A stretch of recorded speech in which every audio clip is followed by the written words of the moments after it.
Bu kishini inqilob iblisi deb atashadi. Buyuk revolyutsiyalar deb ataluvchi birinchi Rus revolyutsiyasida ham, ikkinchi Rus revolyutsiyasida ham harakatlantiruvchi kuchni boshqargan aynan Lev Davidovich Trotskiy bo'ladi. Bir kishi aytgan ekan, bu Leninning to'qmog'i aynan menshviklar tarafga og'ib ketdi. Va mana shu og'machiligini keyinchalik Stalin juda yaxshi eslatadi bunga. Keyin o'sha siyosiy kurashda ko'pchilik Abdulhamidxon serialidan yaxshi taniydigan o'sha Yahudiy sionistlarining otasi hisoblanmish Teodor Gersel raisligidagi Butunjahon sionistlar kongressida ishtirok etadi. Iskra gazetasida boyagi sionistlarni, ayniqsa Gerselni masxara qilib maqolalar yozadi. Leninning bolsheviklarning g'oyasi muqarrar terrorga olib borishini o'sha bashorat qiladi. Lekin o'zi ham terrorchi bo'ladi keyin. Kim birinchi bo'lib otildi? Trotskiy. Trotskiy olov kabi otildi. Birinchi bo'lib Rossiyaga yo'l olgan Davidovich Trotskiy bo'ladi.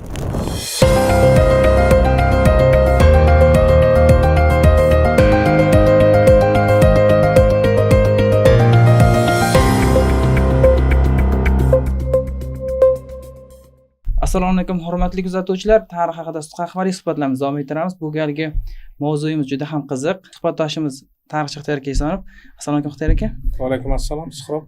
Ixtiyor aka, bugungi mavzuyni tanlashimizning tarixini tushuntirib bersangiz, hikoya qilib bersangiz. Bir necha kishi so'radi mana shu Trotskiy mavzusini.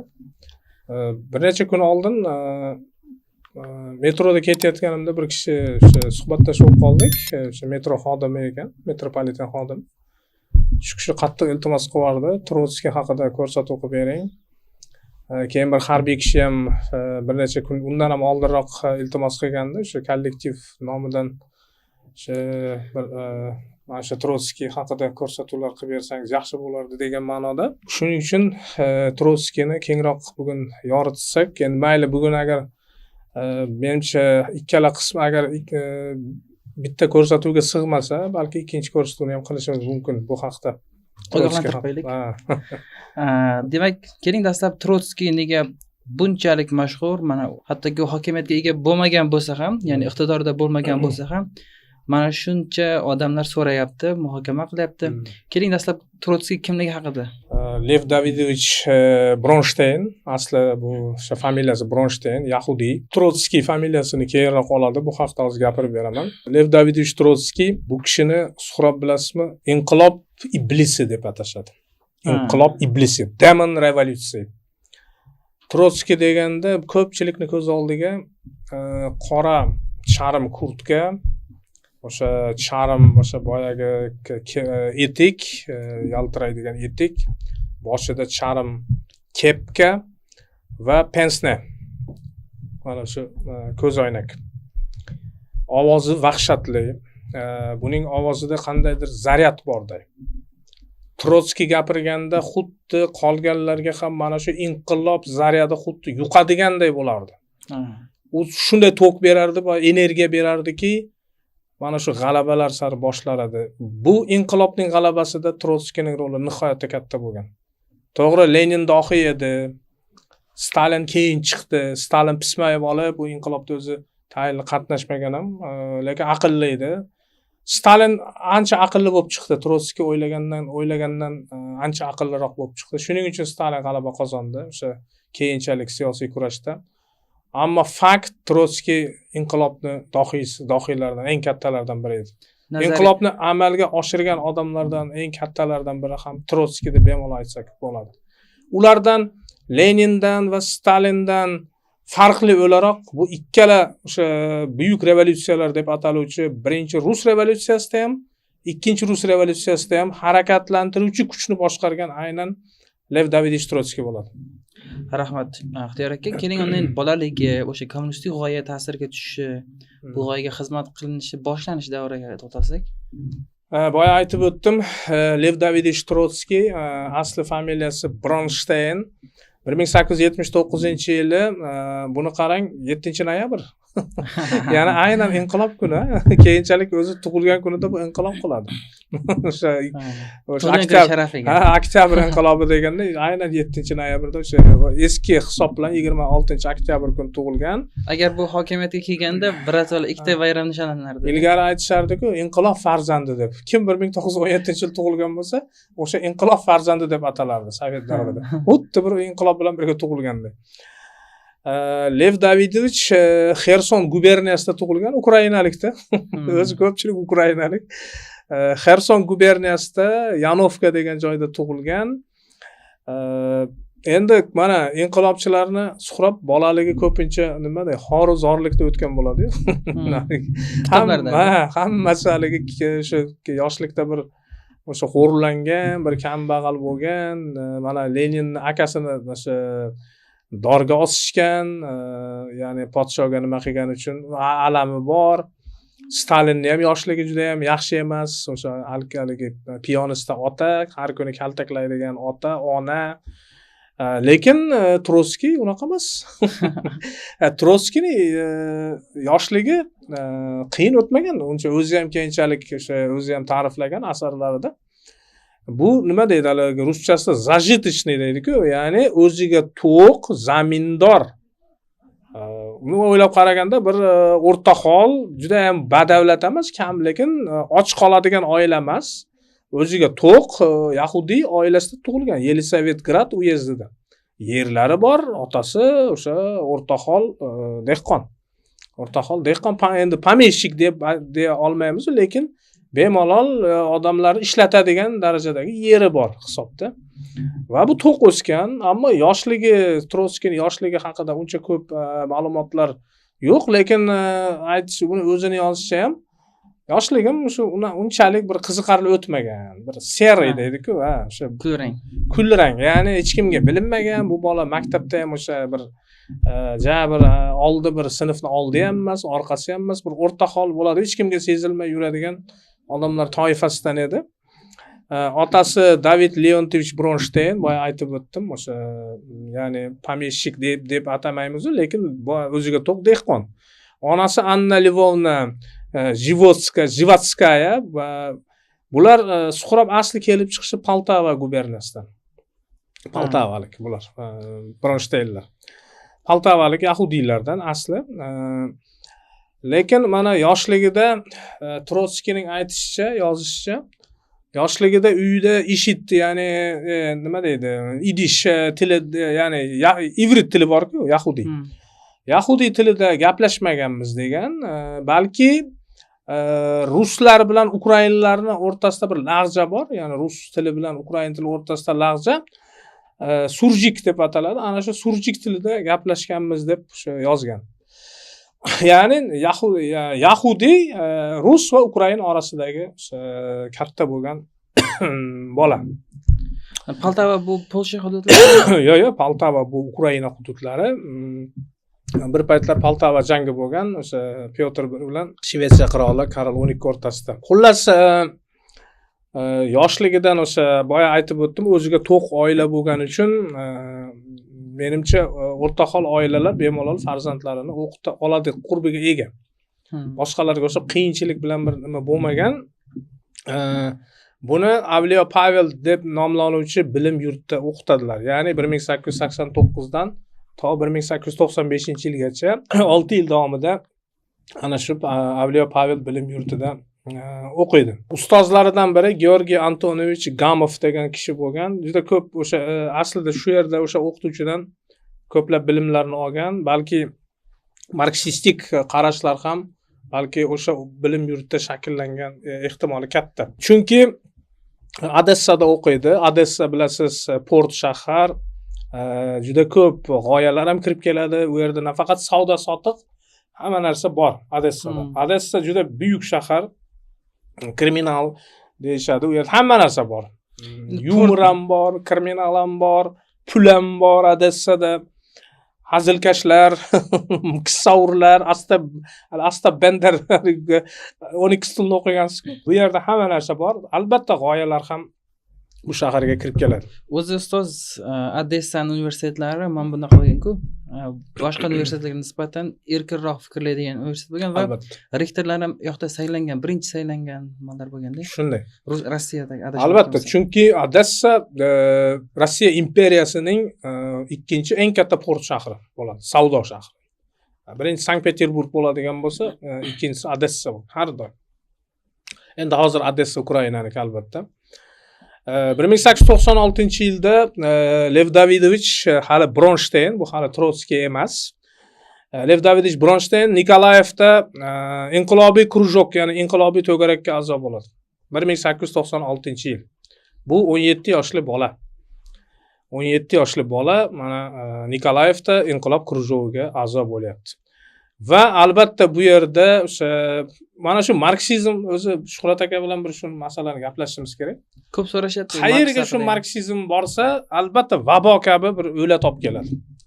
Inqiloblar, o'lim, qirg'in, urush hammasini tagida mana shu marksizm yotadi. Juda ko'p nimalar. Mana shu yaqin sharqdagi bo'layotgan mana xunrezliklar asl bu ham marksizmning o'sha ta'siri deb o'ylab qarasa. To'g'ri, Amerika, G'arbda ham aybi bor, lekin marksizmni kirib borishi, mana Afg'oniston urushini ham olsak, marksistlar kirib bordi, o'sha yerda bir fitna uyushtirdi, boshlandi. Ana urush. Endi u yerda marksizmdan ko'ra SSRning qo'li ham o'sha SSR marksizmni olib kirganda, kommunistlar. Xullas, bu ham qo'shilib qoldi o'sha janubdagi Rus ishchilar ittifoqi degan bir ittifoqqa, tashkilotga a'zo bo'ldi. Bu tashkilotlar hammasi o'sha paytdagi Rossiya imperiyasini hukumatiga, ya'ni o'sha paytdagi tuzumga qarshi bo'lgan terrorchilik guruhlari.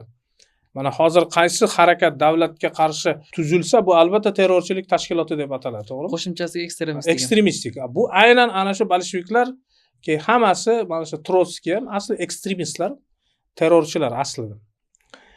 Va mana shu nimaga a'zo bo'ldi.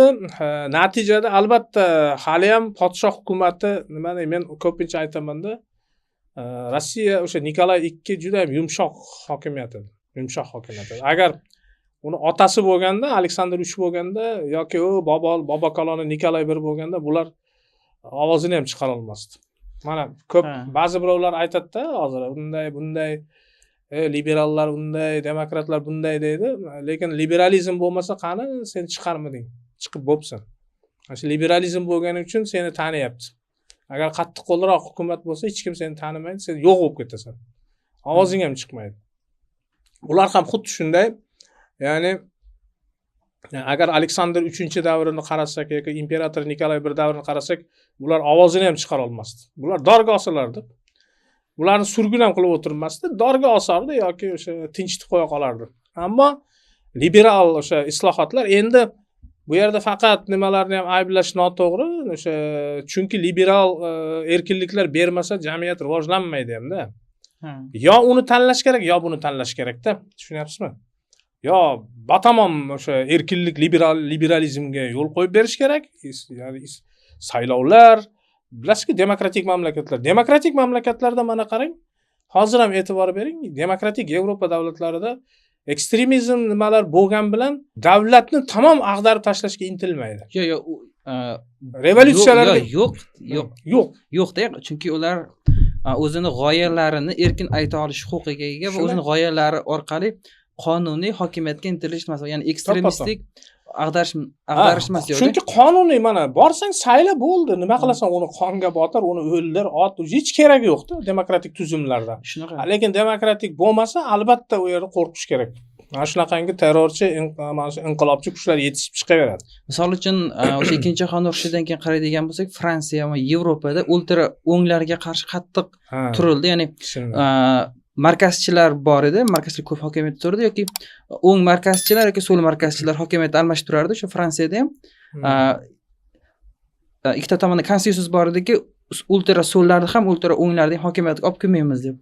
Va olib kela olmasdi, jamiyat ham qo'llab-quvvatlamasdi, lekin o'sha 2000-yillar boshida adashmasam Sarkozining saylovlari bo'layotgan paytda Fransiyada Marin Le Pen 17% ovoz olganda butun bir Yevropa shokka tushganda.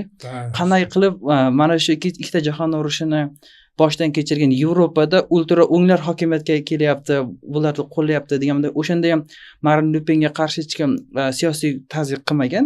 shunchaki Marin Le Penning g'oyalari noto'g'ri ekanligini xalqqa to'g'ri tushuntirgandan keyin mana hozir ham Marin Le Pen partiyasi hokimiyatga kela olmayapti. Kela olmayapti, to'g'ri. Shunchaki Ha, demokratik yo'l bilan masalan davom ular etyapti. o'sha hozir inqilobga chorlasa ham xalq ko'tarilmaydi. Chunki xalq biladi, legitim ana uni almashtirish mumkin-da, u butunlay o'tirib olmaydi-da. Unga qarshi alternativ g'oya bor-da. Alternativ g'oya bor, to'ppa-to'g'ri. Mana shu Lev Bronshtaynlar o'sha paytda o'sha paytdagi tuzumni ag'darishga ont ichdilar va mana shu nimalarga a'zo bo'ldilar, boyagi guruhlarga.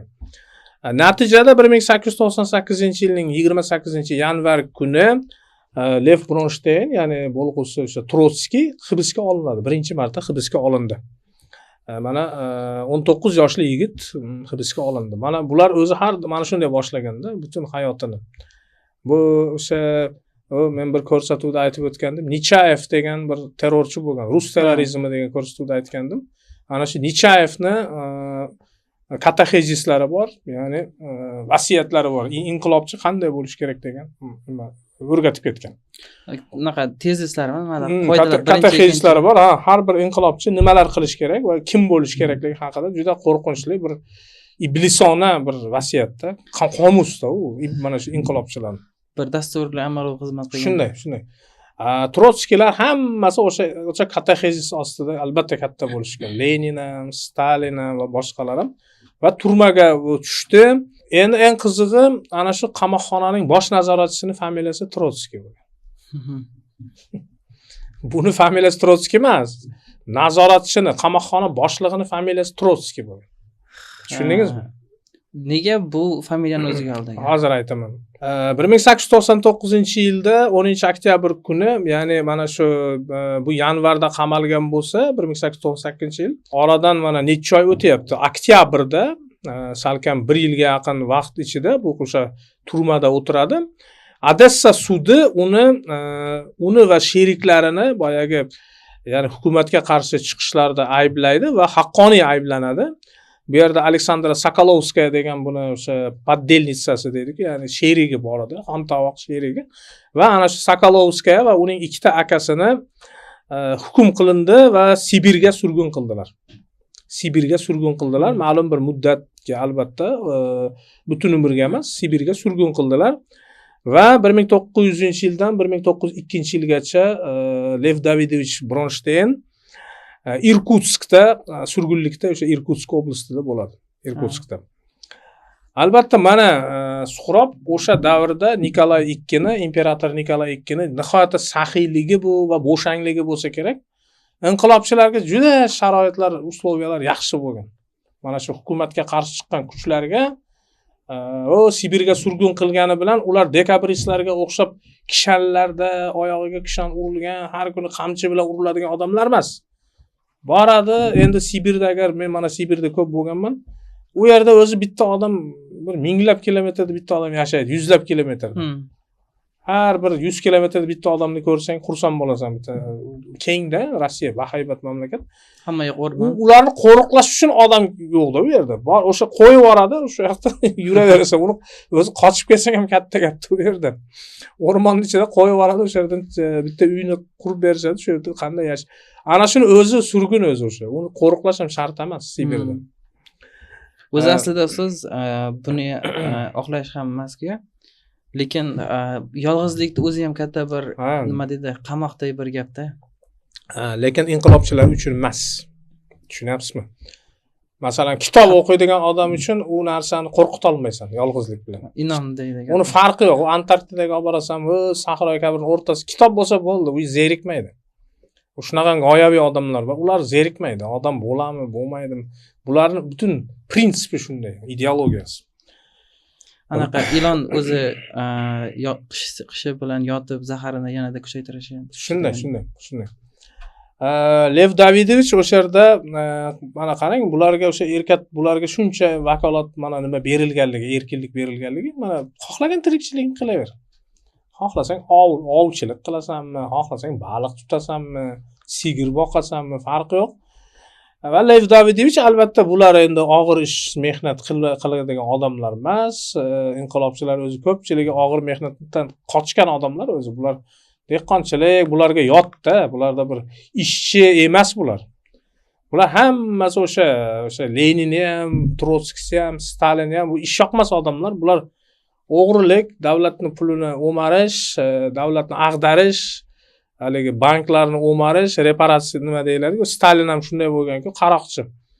Bular o'sha faqat bular ideologiya uchun hamma narsadan, hech narsadan tap tortmaydigan odamlar. Bu tabiiyki bular yozuvchilik bilan shug'ullanadilar, o'sha g'oya ustida ishlaydigan odamlar. Bular o'sha marksistik g'oyalarni o'qiydilar.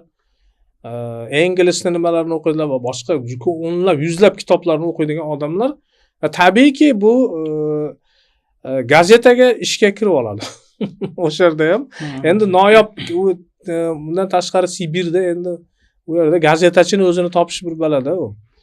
Va Vostochnoye обозрение gazetasida o'sha yerda bir muxbir sifatida o'sha yerda ishga kirib ishlab yuradi. Eng qizig'i atoqli bolsheviklar, masalan, Uritskiy bilan yoki mashhur Dzerjinskiy bilan o'sha mana shu hozirgi FSB, KGBning otasi Chekani tuzgan Dzerjinskiylar bilan aynan o'sha surgunda tanishadi. Boyagi Irkutsk viloyatida. Ammo bu ulardan ham keyin ulug'roq bo'lib yetishdi-ku, bu ulardan ham kuchliroq edi. O'zi Nikolay ekan yana bitta xatosi. Bularni bitta joyga o'zi hammasi o'sha ekstremistlar-ku, bitta joyga yuborib yuborishgan yomon-da. Ya'ni hammasini tarqoq bittasini endi hammasini har xil joyga yuborardi, lekin bular topishib olardi-da, keng joylar-ku. Bir-biriga hatto borib ham kelib yurganda, uzoq yuzlab kilometrlarga borib yurgan. Mana surgun ajoyibda, surgun bularning surguni ham. Bemalol, masalan, o'sha viloyatdan chiqmasang bo'ldi. Xohlasang bir 200 kilometr uni nariga shaharga borib kel, xohlasang nariga qishloqqa borib kel. Mana shunday qilib bular endi nazorat Rossiya imperiyasi katta-da, ulkan hududda, uni hamma joyini nazorat qilishni o'zi bo'lmaydi. Qiyin masala. Lekin bugun bir kishi qilyapti. Uddaladi deydi-ku. Xullas Trotskiyni o'sha maqolalari, Trotskiyni boya gazetada bergan nimalari hatto Yevropadagi eng katta o'sha atoqli nimalargacha yetib bordi. RSDRPning liderlarigacha. Plexanovlar, o'sha Akselrod, Lenin, u yoqda hamma kattalar Yevropaga qochib ketgan-ku. Buni o'sha RSDRPni nimasiga tushib qoldi bu. Nimasiga tushdi. Nazariga tushdi. O'sha Sibirda, uzoq Sibir o'lkasi, Irkutskda mana Trotskiy degan bizning bir safdoshimiz shunaqangi maqolalar yozyapti. Ajoyib maqolalar, aqlli maqolalar yozyapti va u mashhur bo'lib ketdi. Hali Yevropaga bormasdan turib allaqachon bu Rossiyaning ichkarisida mashhur bo'lgan. Xuddi Lenin kabi. 1902-yilda buni mahalliy o'sha RSDRPchilar, ya'ni sotsial demokratlar, endi ichida hali bolsheviklar bilan mensheviklar ajralmaganda partiya u paytda. Ana shu partiyadoshlari, safdoshlari albatta bunga yordam berib, qochirib yuborishga yordam beradi. Ya'ni mahalliy marksistlar qalbaki pasport yasashadi. Va shunda Lev Davidovich o'sha haligi Trotskiyni eslashadi. Bu imperiyaga qarshi hajv. Hajviya edi bu. Mana senga deb Trotskiy familiyasini tanlashdi. Nazoratchini familiyasini oldi bu. Tushunyapsizmi? Bu imperiyaning ustidan kulish, tuzumning ustidan kulish. Mana tasavvur qiling, bitta katta bir ichki ishlar ministrining familiyasini olib qochib ketsang. Ha, bo'ldi, anaqa. Soxta pasportda shu ism. Soxta pasportda Trotskiyda bular prikol qildi-da. Rossiya imperiyasi ustidan masxara qilishda bu. Kuldi-da bular. Bular juda ko'p kuldi-ku keyin imperiyaning ustidan. Qonli kulish qildi. Va ana shu Trotskiy familiyasida bular o'sha qochishga muvaffaq bo'ladi. Bemalol qarang poyezdlarda bular hammasi shu, men hayratlanaman-da, suqrob mana shularning tarixini o'rganib. Mana shu bolsheviklarni, mensheviklarni bemalol otasini uyda yurganda poyezd bemalol ketaverganda. Endi pasport tizimi ham bir o'sha paytda juda mukammal bo'lmagan bo'lsa kerak-da, shu qalbaki pasport oson, yasash qiyin emas. Ishonatni qayerdan biladi? Trotskiy kim? U paytda bir axborot, bir kommunikatsiya ishlari juda qiyin bo'lgan. O'zi hozir ham Sibir bilan Rossiyani bitta magistral yo'l bog'laydi. Ha, bitta magistral bog'laydi. mana shu yo'lda bemalol xohlagan joyiga tushib, aylanib, bemalol qochib ketishni qarang. Trotskiy Sibirdan qochib, mana Samaraga keladi. Samarada endi Iskra degan gazeta butun Yevropadan Lenin u yoqdan jo'natyapti, bu yoqda million nashrda bular ishchilarni qulog'iga lag'mon ilib sotyapti Iskrani. Ideologiyani kirib borishini qarangda. U paytda telefon yo'q, televideniya yo'q, radio yo'q. Mana shu yo'l bilan g'oyani gazeta orqali ishchilarga ajoyib nimada quyish. Ya'ni inqilobga xalqni tayyorlab boryapti. Ana shu Iskra markazi rahbari Gleb Krizhanovskiy bilan uchrashadi va uning yordamida dastlab Xarkovga, keyin Poltavaga va keyin Kiyevga kelishga muvaffaq bo'ladi. Mana bemalol Yevropa qismiga, Rossiyani, Yevropa imperiyasini Yevropa qismiga, hatto Kiyevgacha yetib keldi. Va bu yerda sotsial demokratlar bilan aloqaga chiqdi. O'sha RSDRPning o'sha boyagi kurd nimalari bilan yacheykalari bilan, ha. Va bu yerda ular bilan muvaffaqiyatsiz o'sha muzokaralar ketdi. Trotskiyda baribir shu til topishish qiyinmi deymanda, bu odam ish odami edi, lekin odamlar bilan til topishi qiyinroqmidi deymanda. To'g'ri, odamlar bilan til topisha olardi. Ambitsiya kuchli edi bunda va bu ambitsiya yorqin ko'rinishga ega edi. Stalinniki kabi bu yashirincha emas edi. Yumshoq qobiliyatlar deydimi? Soft skills. Shunday. Shular yashmagan, lekin bunaqa qobiliyatlari bor edi, ilm borasida, nazariya borasida. Natijada bu hech narsaga erisha olmadi, hech qanaqangi yacheyka ham tuza olmadi o'sha tashkilot qoshida, tashkilot bilan bir yaxshi munosabatda ham bo'la olmadi va majbur bo'ldi bu ketishga. Kamenets-Podolsk degan shahar bor Ukrainada. Agar Ukrainada bu masalan bizni vatandoshlar bo'lsa biladi, bu ajoyib shahar, tarixiy. Kamenets-Podolsk bu chegarada, Vengriya. Va mana shu shaharda bu yerda kontrabandachilar bilan bular juda mana banditlar bilan tez til topishganda bular bolsheviklar. Mana Stalin ham bekorga banditlar bilan o'zi bandit bo'lgan-ku. Banditlar bilan bular tez til topishgan. Kontrabandachilar bilan mana qurol, hamma narsa oldi sottisi bilan bular nihoyatda ustalik. Chunki kanallar bor, ishlaydi. O'sha Iskra gazetasi ham, u ham yashirincha kelib politsiya nazoratidan o'tib sotilgan-ku, qarang, politsiyaga firib berib o'sha chamadonlarni tagida olib kelishgan, har balo etiklarda olib kelishgan, kurtkalarda olib kelishgan, yashirib ikkinchi qavatida. Uni topolmagan politsiya ko'pincha. Topib olsa qamaydi, lekin topolmaydi qanchasini qarang. Va mana shu yerda Kamenets-Podolsk yaqinida kontrabandachilar yordamida Vengriya chegarasidan o'tadi. Yevropaga chiqib ketdi, Rossiyani tark etdi. Xuddi Leninlar kabi Yevropaga ketdi bu. Qush uchib ketdi. Qush Rossiya imperiyasini tark etdi. Venaga keldi, Venada biroz yashadi. Undan keyin Syurixda, Shveysariyada yashadi. Mashhur bolshevik, ya'ni mashhur RSDRP a'zolaridan biri Pavel Akselerod bilan uchrashadi. Akselerod yordamida qalbaki pasportlar qilib Londonga boradi. Londonga, Angliya poytaxti, bu paytda dunyoning markazi edi desa ham bo'ladi London. Va Londonda bu o'sha eng katta dohiy o'sha paytda allaqachon ko'zga ko'ringan Vladimir Ilich Ulyanov Lenin bilan uchrashadi. Lenin bilan Londonda uchrashadi.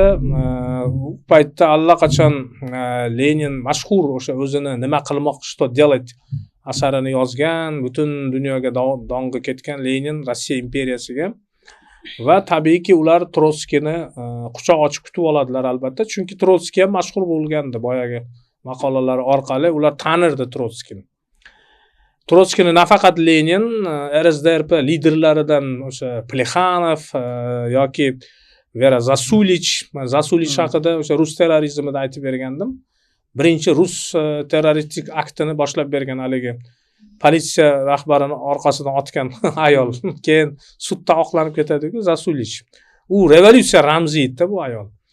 Zasulich bilan uchrashadi, Martov bilan uchrashadi, mensheviklar rahbari bilan, Patresov bilan va boshqa atoqli bolshevik va mensheviklar hali ajralmaganda RSDRP o'sha tashqi partiyasi a'zolari bilan uchrashadi va 1903-yilda Londondagi RSDRPning ikkinchi chaqiruvida qatnashadi ikkinchi syezdda va ajoyib nutq so'zlaydi. Hamma buni o'sha qarsaklar bilan o'sha qo'llab-quvvatlaydilar. Bu ana shu syezdda bo'linish boshlanganda Suqrot partiya RSDRP o'rtasida bo'linish aynan Londonda o'sha ana shu ikkinchi syezddan boshlab bo'linish boshlangan. Bir tarafda Leninchilar, ikkinchi tarafda Martov va Plexanov endi o'rtada turibdi, dallol sifatida. Plexanov endi ularni ustozi. Lekin Lenin bilan Martov o'rtasida tabiiyki o'sha raskol, bo'linish boshlanganda va buni qarangki, Trotskiy Leninni qattiq qo'llab-quvvatladi nimagadir. Lenin bu uchun baribir Lenin endi ko'pchilik uchun g'oyaviy ustoz edi va Leninni nimada yarisna, qahrli nimalari bilan o'sha boyagi o'zini o'sha otashin nutqlari bilan Leninni qattiq qo'llab-quvvatlaydi. Hatto Rizanov degan o'sha bir kishi aytgan ekan, bu Leninning to'qmog'i. Biroq buni Leninning to'qmog'i deb atashdi, ammo oradan biroz vaqt o'tgach bu mensheviklar tarafga og'ib ketdi Trotskiy.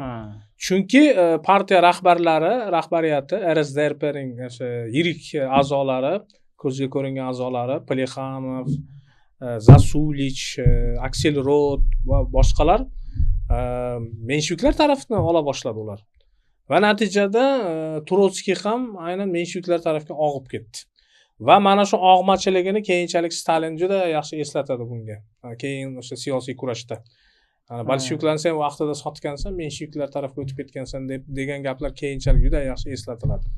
Nima, o'zi boshda ham Leninni qo'llagan sababi Leninni kuchli deb o'ylagan. Albatta. Keyinchalik oqimga qarshi so'zni istamasdan. Shunday. Albatta ko'pchilik tarafda kuch deb o'ylagan edi-da. Lekin aslida agar o'sha paytda nima qilganda, teran fikrlaganda, aslida rostdan ham ko'pchilik bolsheviklar tarafda edi. Bekorga bolshevik emas. Lenin tarafda edi. Ammo rahbariyatdagi yirik a'zolar Lenin tarafda emas edi. Bu shu yerda chalg'igan bo'lsa kerak. Balki simpatiyasi ham balki ularda ko'proq bo'lgandir, o'sha Akselrodlarda, Plexanovlarda.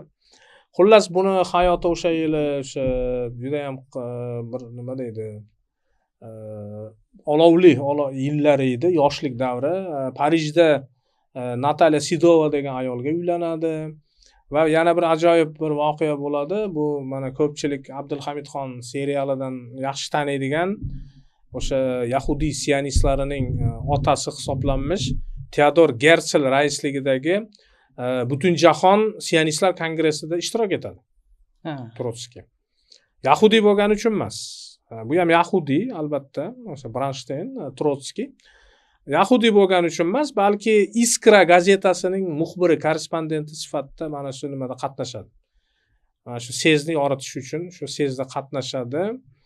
Syezni yoritish uchun Yahudiy jurnalist bo'lib qatnashgan. Ha, endi to'g'ri, har tomonlama qulayda, endi yahudiylar uchun ham. Biz nima deyotganimizni tushunadi degan mana chaqirgan. Albatta.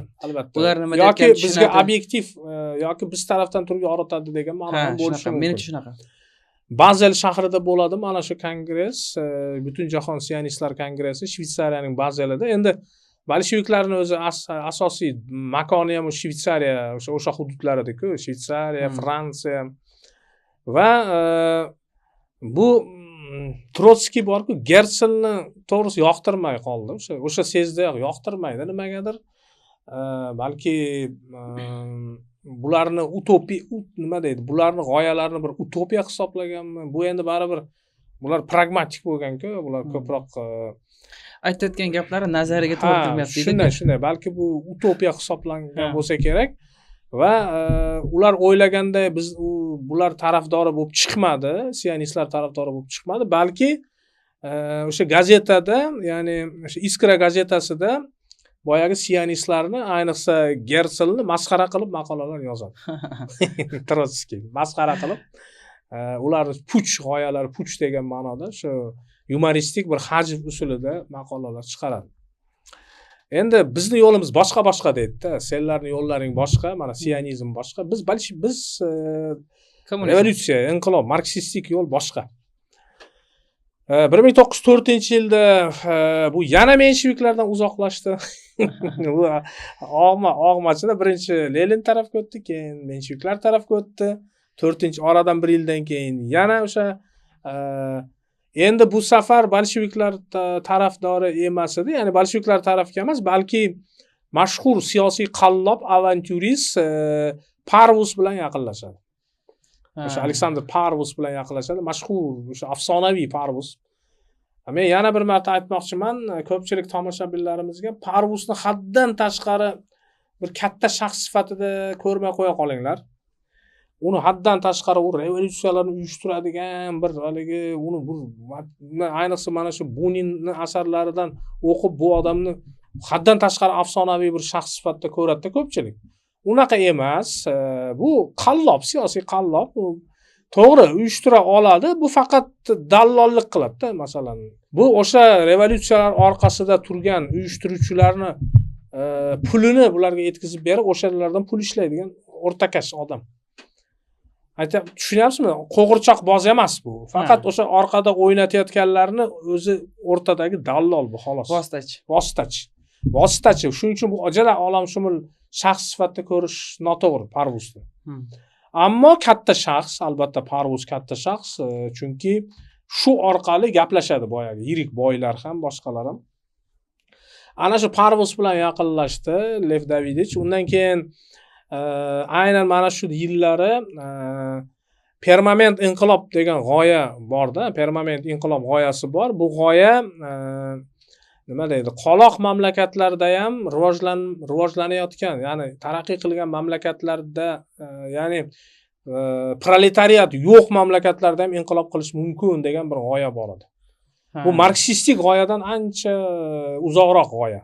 Mana marksizm nima derdi? Marks revolyutsiya ishchilar sinfi ko'p bo'lgan jamiyatlardagina o'sha proletariat inqilob bo'ladi.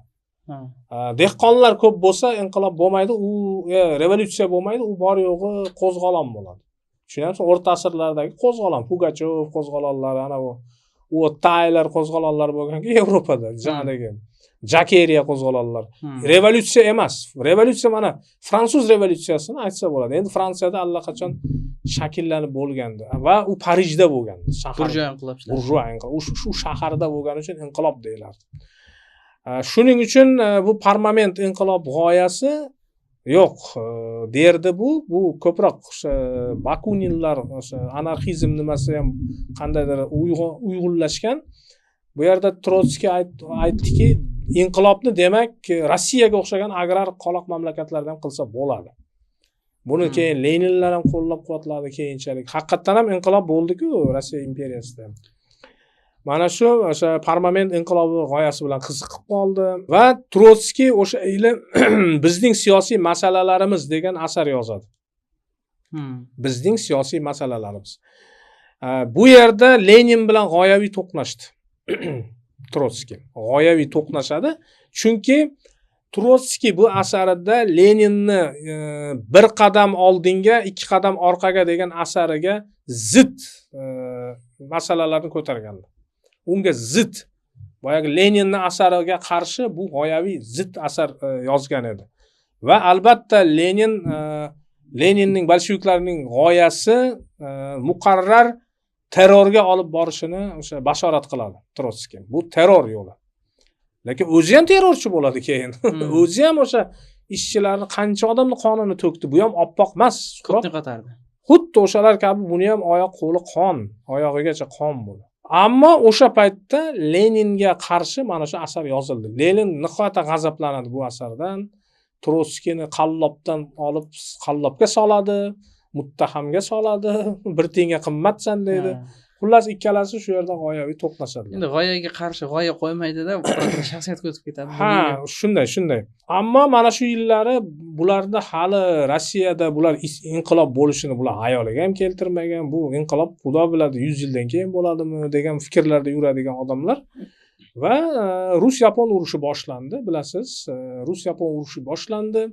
Bu Yaponiya haqida ko'rsatib o'qildik-ku, imperator Meiji islohotlaridan keyin Yaponiya qudratli bir yirtqich mamlakatga aylandi va Rossiyani tormor qildi. Hech kim kutmagandi. Butun dunyo hayratda, qanaqa qilib bir sharqdagi bir o'sha ko'zi qisiq, sariq tanli odamlar Yevropadagi bahaybat Rossiyani yengishi mumkin. Mislsiz bu haligidir Yevropa uchun. Nonsense. Udar, zarba edi. Yaponiya majaqlab tashladi Rossiyani. Port Arturda ham, boyagi o'sha Tsushima janglari. Tsushimada ayniqsa. Ha, ayniqsa. Keyin nima bo'ldiki, bilasiz, inqilob boshlandi Rossiyada. Qonli yakshanba, o'sha Pop Gapon bilasiz, qonli yakshanba uyushtirilishi, odamlarning halok bo'lishi va revolyutsiyani boshlanishi bu yoqda ana bu zirhli kema, Potemkin kemasidagi isyon va inqilob revolyutsiya boshlandi. Birinchi rus revolyutsiyasi. Lenin ham, Plexanov ham, boshqa Martovlar ham birontasi bir shiddat bilan chiqib, mana yuragi yonib Rossiyaga qaysi biri bordi? Hech kim bormadi-ku. Balki bormoqchi ham bo'lgan, to'g'ri, ular qo'llab turdi. Ular tepasida o'zlaricha albatta g'oyaviy rahbar sifatida ular turdi. Lenin to'g'ri qilyapsizlar dedi-ku. Bosinglar, mana Lenin shunaqangi dahshatli xatlar yuborgan, endi o'qisangiz qo'rq. Lenin terrorchida, bunday o'ylab qarasangiz. Yo'q, o'ylab qarasangiz aniq terrorchi. Uni yozgan xatlarini, uni topshiriqlarini ko'rsangiz dahshatga tushasiz. Qilgan ishlari ham terror-ku. Yo'q, dangal aytyapti shu Lenin, borib otlarga mixni suqib olinglar, politsiyani otinglar orqasidan o'ldiringlar. Har qanday razilona ishlarni boshlayapti. O'sha jamiyatni larzaga solish kerak. Lekin hech biri Rossiyaga intilish yo'q. Kim birinchi bo'lib otildi? Trotskiy olov kabi otildi. Birinchi bo'lib birinchi rus inqilobiga o'sha Rossiyaga yo'l olgan Lev Davidovich Trotskiy bo'ladi. Ya'ni chegaradan o'tdi, Kiyevga keldi, so'ngra Peterburgga keldi va bu yerda isyonni nima deydi, rahbariga aylandi desa ham bo'ladi.